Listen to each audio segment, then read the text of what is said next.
প্লাগইনটা delete করে দেন। Redux, এই যে রিডাক্স ফ্রেমওয়্যার, এটা ডিলিট করে দেন। ডিলিট করে দেন, দেখবেন যে সাইট চলে আসছে। কিউকেন ব্লকস, কিউকেনটাতে তো সমস্যা দেখাচ্ছে। মেটালিডর কিউকেন ব্লকস, আপনার এই সব প্লাগইনগুলোতে সমস্যা দেখাচ্ছে কেন? বুঝতে পারতেছি না ভাই, আমি তো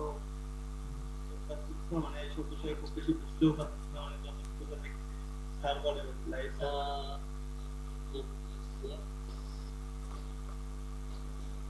এরকম সমস্যা দেখা দিলে তাহলে সাইডে এরকম প্লাগইন ইউজ করার ক্ষেত্রে আমরা কি করব? না এরকম সমস্যা ওনার ইনার স্পেসিফিকলি দেখা যায়, এটা সেক্ষেত্রে আপনারা পুরোটা ডিলিট করে নতুন করে ফেলবেন। এই যে ইনার তো দেখা গেছে যে ইনক্লুডের ভিতরে করছে নাকি ভিতরে যে ইনস্টল করছে। ভাই এভাবে যদি প্রবলেম করে তাহলে ভাই কি করব আমরা? এভাবে প্রবলেম করলে নতুন করে ইনস্টল ভাই নতুন করে ওয়ার্ডপ্রেস করলে তো হয়ে যায়। পুরো রিসেট দিয়ে আবার নতুন করে করবেন। নতুন করে ফেলবেন, নতুন করে ফেলবেন। আপনি কিভাবে ওয়ার্ডপ্রেস ইনস্টল করছেন? এই সফটওয়্যার গুলাস থেকে না ম্যানুয়ালি? ভাই হ্যাঁ কিভাবে ইনস্টল করছেন? সফটওয়্যার গুলাস থেকে না ম্যানুয়ালি? ভাইয়া আমি তো এটা সফটওয়্যার ক্লাস থেকে করছিলাম। আচ্ছা, আপনি এগুলা ডিলিট করে দিয়ে আবার নতুন করে ইনস্টল করেন, হ্যাঁ? ওকে, সো আমরা লোকাল সার্ভারে যদি এই সমস্যা হয়, লোকাল সার্ভারে তো আপনার অ্যাক্সেস থাকবেই, কোনো সমস্যা হবে না ভাই, করে এলেন। এই যে ভাইয়া আমার যেটার কথা বলতেছিলাম, আমার যেটা চাইছিল যে আমি এইভাবে দিচ্ছি আর কি, আমার এই রিসিপ্টটা দিচ্ছে। ওই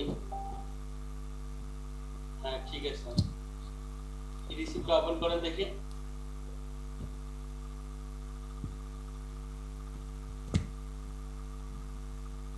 কেটে দেন, এটা ওই যে উপরে ক্রস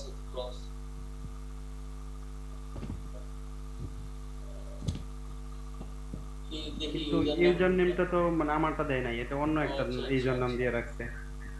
আচ্ছা ঠিক আছে, হয়তো বা মিস্টেক হয়েছে, এটা আপনার পেমেন্টটা হয় নাই, বাই মিস্টেকে অন্য ইয়া চলে গেছে। ঠিক আছে, এটা আপনি আবার নক দেন, হ্যাঁ নক দিয়ে হচ্ছে আপনারা ওইটা এটা বলেন, তারপরে এটা ঠিক করে দেব।